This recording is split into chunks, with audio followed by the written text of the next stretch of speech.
नमस्कार, आप देख रहे हैं 5 की बात। मैं हूं नकमा। सबसे पहले बात सौम्या विश्वनाथन की। टीवी जर्नलिस्ट सौम्या विश्वनाथन हत्याकांड मामले में दिल्ली की साकेत कोर्ट ने 5 आरोपियों को अब जाकर दोषी करार दिया है। ये केस बहुत लंबा चला।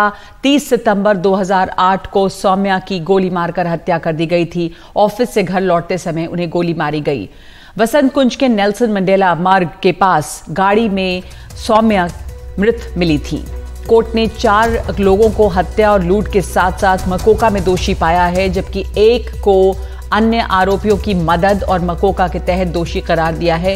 इस मामले में दलीलें पूरी होने के बाद कोर्ट ने 13 अक्टूबर को अपना फैसला सुरक्षित रख लिया था। सौम्या विश्वनाथन हत्याकांड जो है वो कब हुआ और किस तरह से ये केस आगे बढ़ा, आपको दिखाते हैं इस ग्राफिक के जरिए। 30 सितंबर 2008 को 25 साल की पत्रकार सौम्या विश्वनाथन की ऑफिस से घर लौटते समय हत्या की गई। 2009 में जांच में बड़ी कामयाबी मिली। मार्च 2009 में 5 आरोपी गिरफ्तार किए गए। फरवरी 2010 में ये ट्रायल शुरू हुआ। हत्या, लूट और मकोका में आरोप। 13 अक्टूबर 2023 सुनवाई पूरी हुई और फैसला सुरक्षित रखा गया और 18 अक्टूबर 2023 यानी कि 5 आरोपी अब जाकर दोषी करार दिए गए हैं। सौम्या विश्वनाथन को लंबे समय के बाद इंसाफ मिला है। बेटी तो चली गई, लेकिन मां को यह तसल्ली है कि यह सजा दूसरे अपराधियों के लिए शायद एक सबक साबित हो।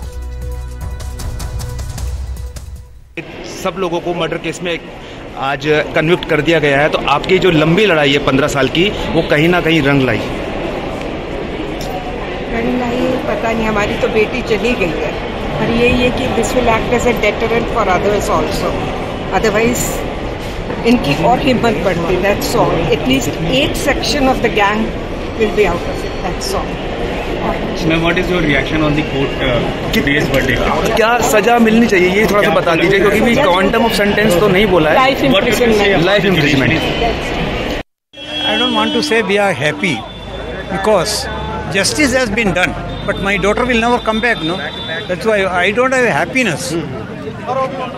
Now let us hope for the maximum punishment. That's all. What else? और हमारे साथ इस समय जुड़ गए खास मेहमान HGS Dhaliwal special commissioner Delhi police. बहुत धन्यवाद आपका समय देने के लिए। हमने आपकी तस्वीरें भी देखी, माता पिता के साथ लगातार परिवार के संपर्क में रहे आप, और ये बहुत ही मुश्किल केस धालीवाल साहब अब हल हुआ है, अपने अंजाम तक पहुंचा है। एक बहुत बड़ी कामयाबी है और बड़ा दिन है। सौम्या विश्वनाथन को इतने सालों के बाद ही सही, लेकिन इंसाफ मिला है। इसका खुलासा करने में भी पुलिस को बहुत मेहनत लगी थी और लंबा समय लग गया था।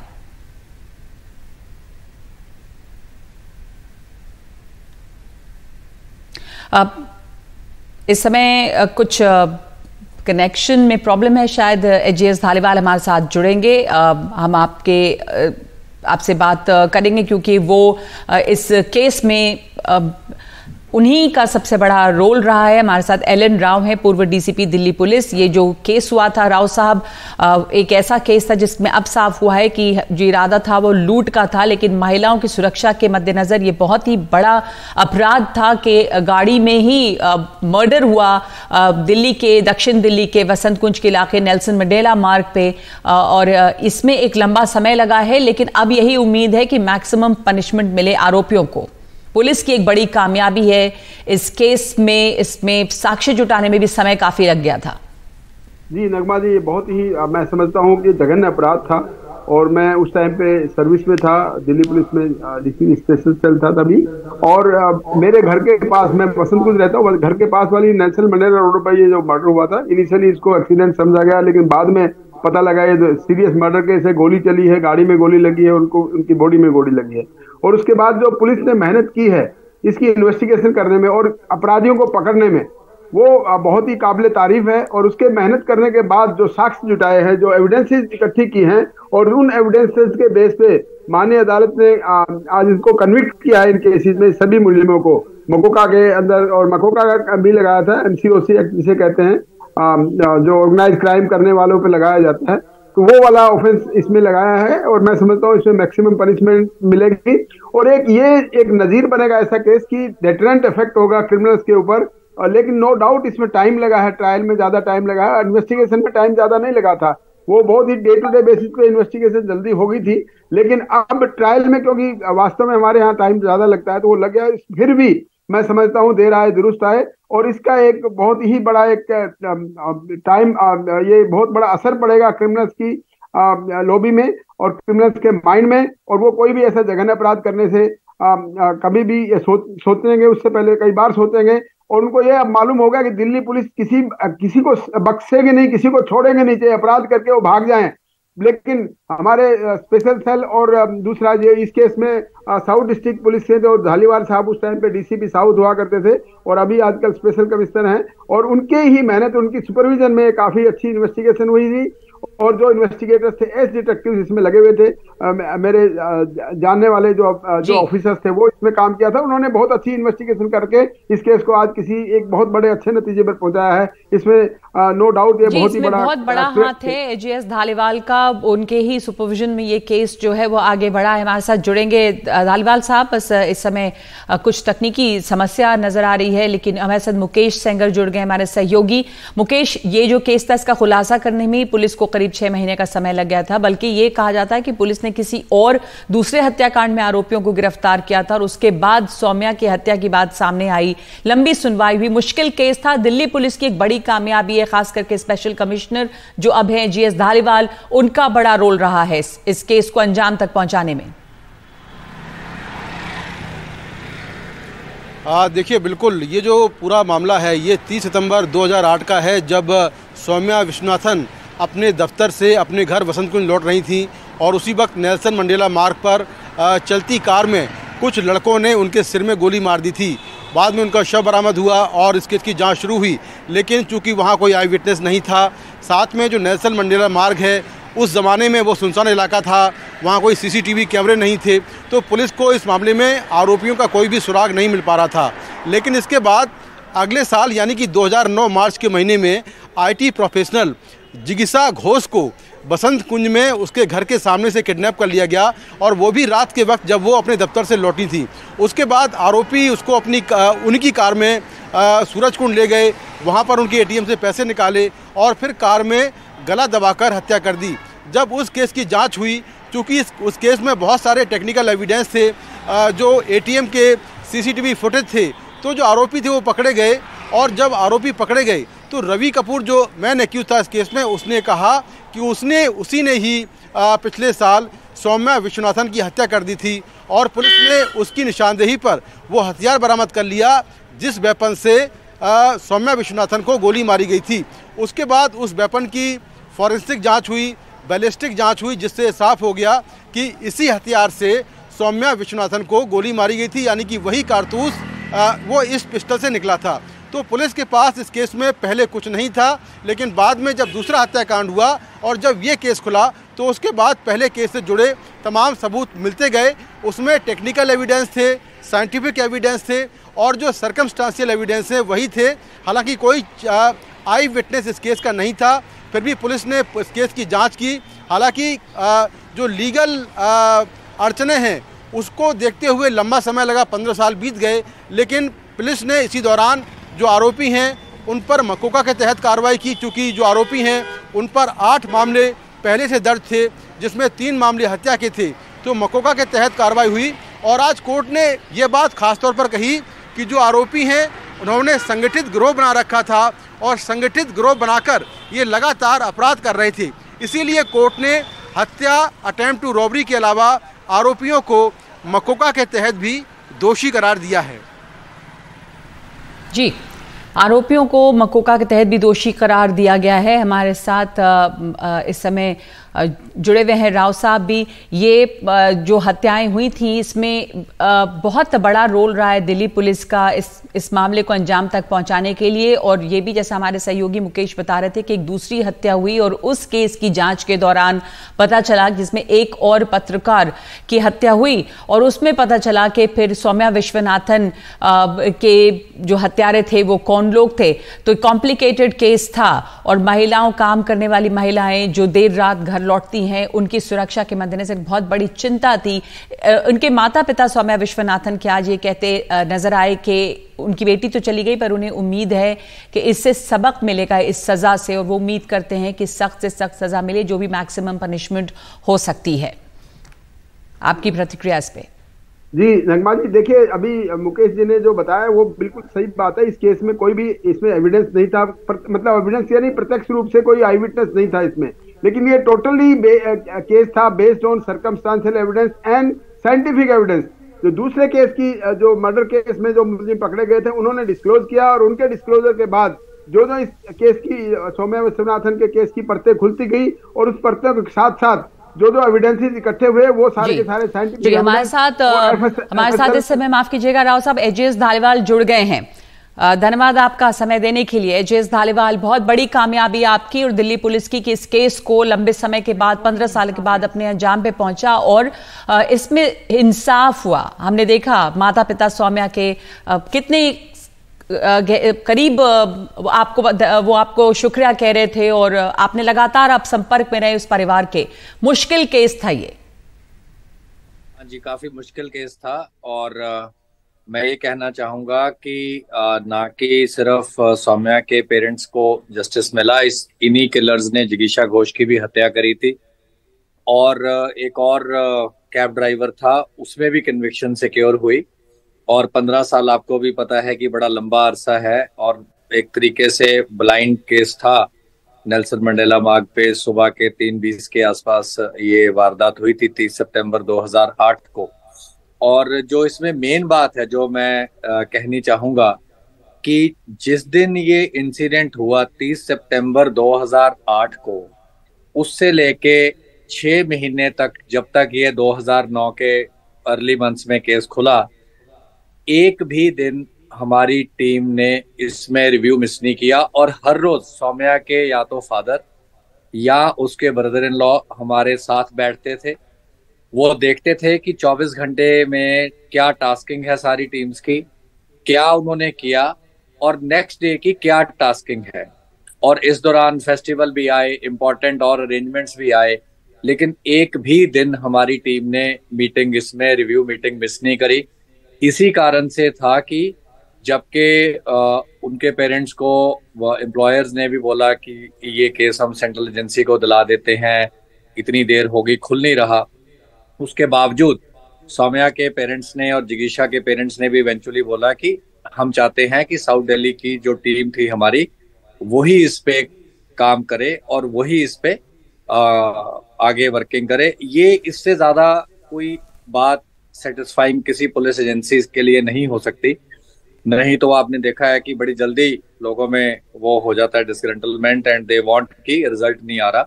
बट इसमें मैं ये कहूंगा, धालीवाल साहब, ये बड़ी बात है कि परिवार का इतना भरोसा पुलिस पे था, और ये किस तरह हो पाया? आप उसको लीड कर रहे थे इन्वेस्टिगेशन को, एक ब्लाइंड केस था, तो ये भरोसा जगाना परिवार में, और आप लोगों ने बहुत मेहनत की इसके लिए।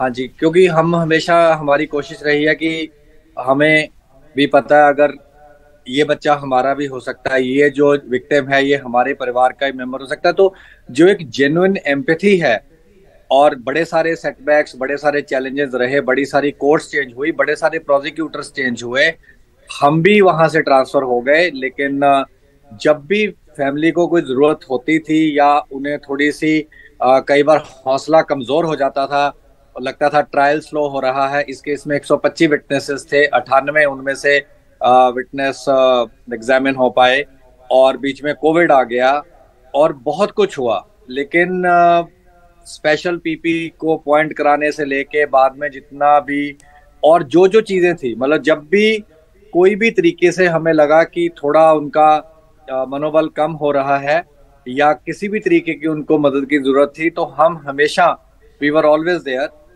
सौम्या का जो ब्रदर इन लॉ है, पहले वो वियतनाम में पोस्टेड थे, अभी नैरोबी में है। तो जब वियतनाम थे तब भी विकास मेरे से लगातार बात करता था, अब भी नैरोबी से बात होती थी। तो एक तरीके से जस्टिस, जैसे हम अक्सर सुनते हैं justice in letter and spirit की बात करते हैं, तो हम ये कहना चाहेंगे जो हमारी वर्किंग पे उनको भरोसा था, ये जस्टिस इन स्पिरिट था। जो आज कोर्ट ने दिया वो जस्टिस इन लेटर है। तो मैं इस बड़ा सेटिस्फाइंग मोमेंट है हमारी सारी टीम के लिए। उसके अनुसार मैं ये बोल सकता हूँ कि this is a best example of true justice in letter and spirit being served. सही कहा आपने, best example of true justice in letter and spirit. Blind case था, मुश्किल केस था, लंबा समय लगा, तमाम चीजें। एक और सवाल आपसे पूछना चाहूंगी कि इसमें आप लोग के पास पहले कुछ भी सर्कमस्टेंशियल एविडेंस थे, सबूत नहीं थे, इसमें ब्रेक थ्रू कब हो पाया था? देखिए, जब जिगीशा का केस हुआ और जिगीशा की बॉडी जो थी वो फरीदाबाद साइड दिल्ली बॉर्डर और दिल्ली फरीदाबाद बॉर्डर पे फरीदाबाद साइड पे डिस्कवर हुई, तो जब उनके फादर थे घोष साहब और उनके मदर थे, तब भी उनका जिगीशा अकेला एक ही सिबलिंग थी, तब भी उनकी फैमिली इतनी मतलब डिस्ट्रॉट थी। आप सोच सकते हैं कि अकेला बच्चा चला जाए, उनकी कोई इमीडिएट फैमिली भी नहीं थी, बंगाल को बिलोंग करते थे वो। तो उस टाइम भी जब उनको ये सारा हैंडल किया, जब उनको सारा क्रोनोलॉजी हमने इसकी पूरी चेन बनाई, सीक्वेंस बनाया, और इवेंचुअली 4-5 दिन बाद उसमें जब ये किलर्स पकड़े गए और इनकी इंटेरोगेशन हुई, तो क्योंकि एरिया सेम था, मोडस ऑपरेंडाई काफी तरीके से कुछ चीजों में मैच करती थी। चाहे जिगीशा का तो इवेंचुअली किडनैपिंग का मर्डर हुआ था, लेकिन एरिया सेम था और उसी तरीके से उसको तो रॉब किया गया था। इसमें रॉबरी अटेम्प्ट थी, तो कुछ चीजें थी जो कि काफी पॉइंटर्स थे जो कि एक कॉमनैलिटी को भी पॉइंट करते थे, तो उन्हीं पे टीम ने काम किया और काफी हार्डन थे, खास तौर पे जो रवि कपूर इसका पूरे गैंग का हेड है। तो काफी सस्टेन्ड इंटरोगेशन के बाद वो ब्रेक हुआ और उसने कन्फेस किया कि उन्होंने ही सौम्या की हत्या करी थी। और जो मोटिव था, अब जो सामने आया है कि वो सिर्फ लूट और ये किडनैपिंग, दूसरे केस में भी यही देखा गया, तो वो एक ही गिरोह था। और अब ये पेरेंट्स ने भी बताया कि उम्मीद यही है कि सख्त से सख्त सजा मिले, जो मैक्सिमम पनिशमेंट की इसमें उम्मीद की जा रही है। जी, विश्वनाथन साहब एंड उनके Mrs, though they are very satisfied with the conviction. हम भी देखिए, क्योंकि केस सर्कमस्टेंशियल एविडेंसेस पे मेनली था, इस पे मकोका वैसे लगा हुआ था और पूरी टीम ने बहुत बहुत मेहनत करी। नेल्सन मंडेला मार्ग पे आपको मैं बता सकता हूँ, इतनी वाइड वो इतनी चलती हुई रोड है। एक छोटी सी मैं मिसाल बतानी चाहूंगा कि जितने कबाड़ी थे उनको ला के पूरे नेल्सन मंडेला के वो 4-5 किलोमीटर स्ट्रेच में जो भी कोई प्लास्टिक का टुकड़ा, लोहे का टुकड़ा, कुछ भी था, वो सारा हमने पूरा एक ट्रक का ढेर इकट्ठा हो गया था कूड़े का, और उसमें से जो प्लास्टिक के पीसेस थे या कोई भी लोहे के थे, वो हमारी टीम ने उनको सिफ्ट आउट किया। और उन नंबरों से जब रियर व्यू मिरर एक गाड़ी का वहां था, तो एक प्लास्टिक जोड़ते जोड़ते एक रियर व्यू पे एक यूनिक नंबर मिल गया था, और वो गाड़ी भी हमने स्कोडा की इन्वेंट्री से ट्रैक कर ली थी। मतलब ये सिर्फ एक एग्जांपल है कि कितनी माइन्यूट इस पे तरीके से काम हुआ और बड़ा एक्सटेंसिव काम हुआ। तो ये मतलब जस्ट मतलब इलस्ट्रेशन कि 6 महीने में आप समझ सकते हैं पूरा मेवात तक और सारे दिल्ली एनसीआर की पार्किंग से लेके गाड़ियां, और इसमें मतलब काफी ज्यादा काम हुआ। बिल्कुल, बहुत बारीकी से इन्वेस्टिगेशन हुआ। बहुत धन्यवाद आपका समय देने के लिए, और बहुत आपको मुबारक हो कि ये केस जो अपने अंजाम तक पहुंचा और इंसाफ मिला है इस परिवार को। बहुत बहुत शुक्रिया आपका एचएस धालीवाल। तो इस वक्त 5 की बात में एक ब्रेक ले रहे हैं हम।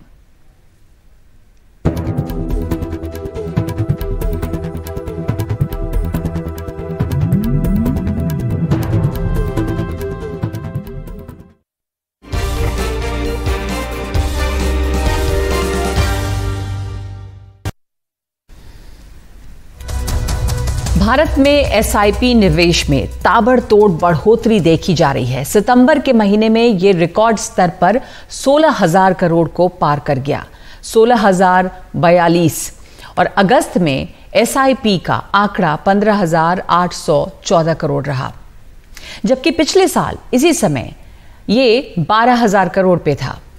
Association of mutual funds in India के आंकड़ों के मुताबिक लगातार 5 महीनों में जो इनफ्लो है SIP में वो 13,000 करोड़ से ज्यादा बना हुआ है। तो शेयर बाजार की उठापटक एक तरफ और रिटेल निवेशकों का म्यूचुअल फंड्स पर भरोसा एक तरफ। सिर्फ सितंबर के महीने में 37 लाख SIP अकाउंट जोड़े गए हैं। तो आखिर क्या वजह है, क्यों आ रहा है SIP में ताबड़तोड़ निवेश, लोगों का भरोसा इस पर कैसे बढ़ रहा है? ये समझने के लिए इस समय हमारे साथ जुड़े हैं एक्सपर्ट वैल्यू रिसर्च के CEO धीरेन्द्र कुमार। धीरेन्द्र जी, ये लगातार SIP में जो इनफ्लो बढ़ा है, साफ दिखाता है कि निवेशकों का भरोसा बना हुआ है म्यूचुअल फंड्स में। वजह क्या लगती है कि इतना लोकप्रिय हो रहा है? नहीं, इसके कई कारण है।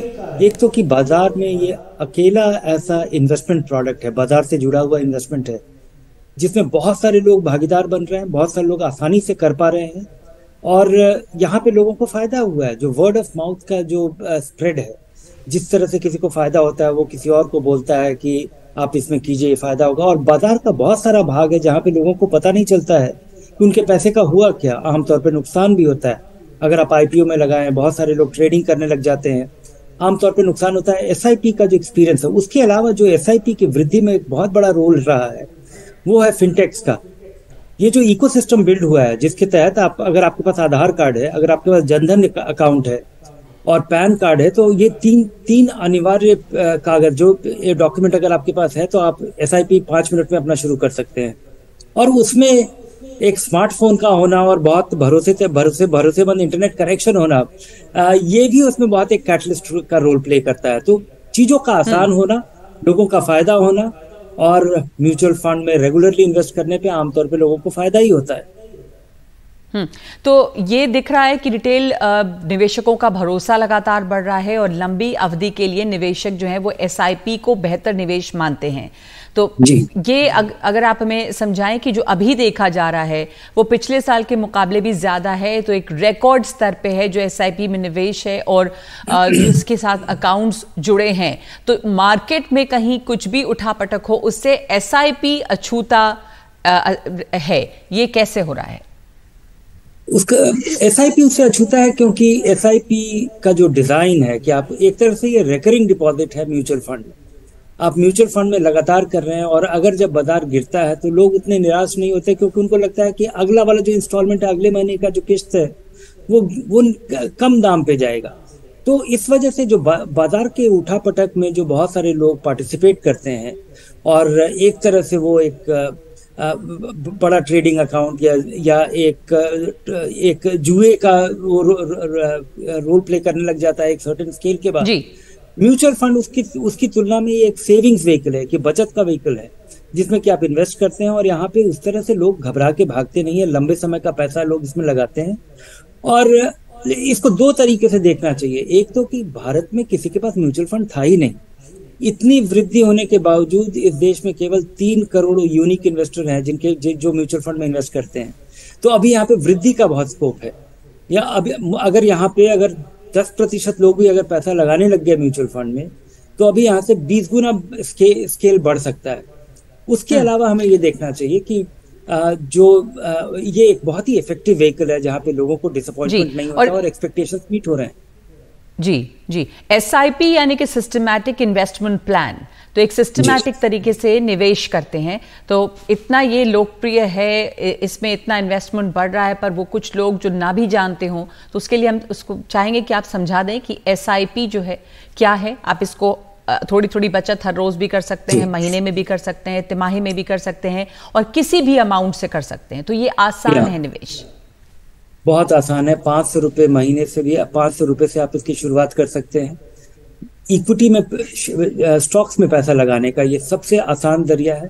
और किसी भी निवेशक के लिए मेरी हमेशा सलाह रहती है कि अगर आपके पास अगर एक बड़ा रकम हो, तब भी आपको उसको बांट के लगाना चाहिए, क्योंकि बाजार में सबसे बड़ा जोखिम ये होता है कि आप एक ऐसे समय में पैसा लगाए जहां से बाजार में गिरावट का दौर शुरू हो और आप डर के हमेशा के लिए बाजार से निकल जाए।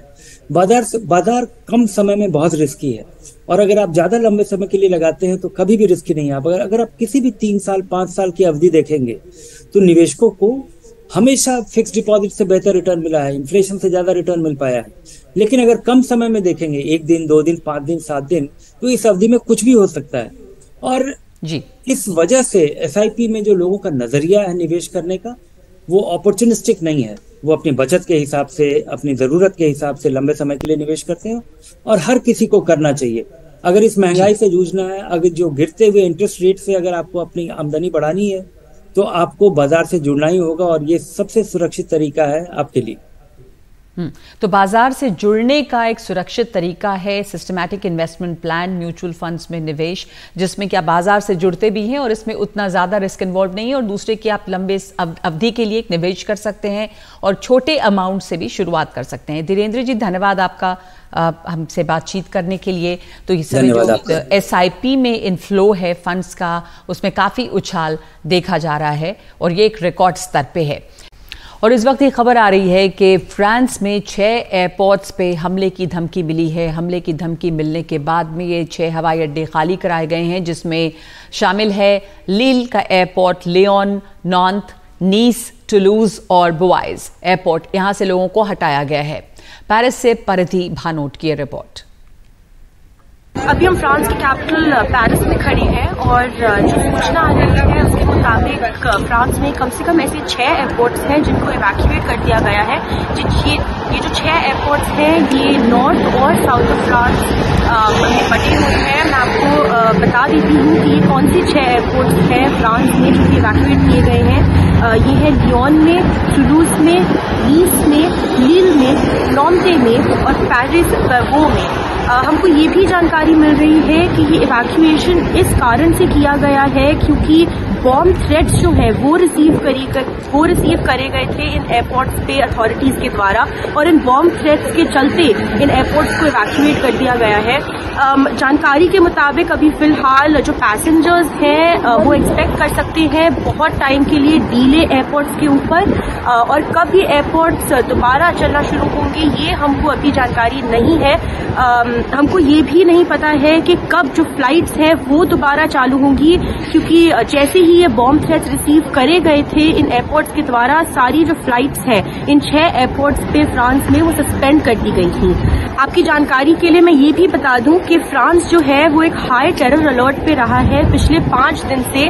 5 दिन पहले अरास में, फ्रांस के अरास रीजन में एक स्कूल टीचर थे जिनकी हत्या कर दी गई थी एक टेरर अटैक के चलते। जब से इस टीचर की हत्या हुई है अरास में, उसके बाद से फ्रांस में ऐसे बहुत सारे टूरिस्ट साइट्स भी हैं जिनको इवैक्यूएट किया गया है। जो पैलेस ऑफ वर्साई है वो सिर्फ एक बार नहीं बल्कि 2 बार इवैक्यूएट करा गया था बॉम्ब थ्रेट के चलते।